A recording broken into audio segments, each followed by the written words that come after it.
অসমৰ আমাৰ ডিমা হাছং স্বায়ত্ব পৰিষদৰ নিৰ্বাচন চলি আছে আৰু আমি যিটো প্ৰাৰম্ভিক এতিয়া আমি আমাৰ দলীয় কাৰ্যকৰ্তাৰ পৰা যিখিনি সমীক্ষা পাইছোঁ আমাৰ যি আজি যি 22খন ছিটত কিয়নো 28খনৰ 6খন আমি ইতিমধ্যে জয়যুক্ত হ'বলৈ সক্ষম হৈছোঁ আৰু যি 22খন ছিটত আমাৰ যি নিৰ্বাচন চলি আছে আমি ভাৰতীয় জনতা পাৰ্টীৰ যি আমাৰ কেণ্ডিডেট আছে প্ৰত্যেকজন কেণ্ডিডেটৰ ভাল ফলাফল হ'ব বুলি আমি ইতিমধ্যে পাইছোঁ কিয়নো প্ৰাৰম্ভিক যি আমাৰ এতিয়ালৈ 11:30 বজালৈ যি আমাৰ ৰিপৰ্ট আহিছিলে সেই 10:30 বজাত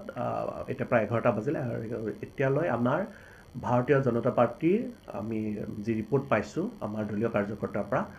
যে সহজে অনুমান কৰিব পাৰি যে আমাৰ 22খন ছিটেৰে ভাৰতীয় জনতা পাৰ্টীয়ে ভাল সফলতা লাভ কৰিব আৰু পূৰ্বৰ অভিলেখ সৃষ্টি কৰি এবাৰ ভাৰতীয় জনতা পাৰ্টী তাত ডিমা হাছং স্বায়ত্ব পৰিষদত আমাৰ ভাৰতীয় জনতা পাৰ্টীয়ে গঠন কৰিব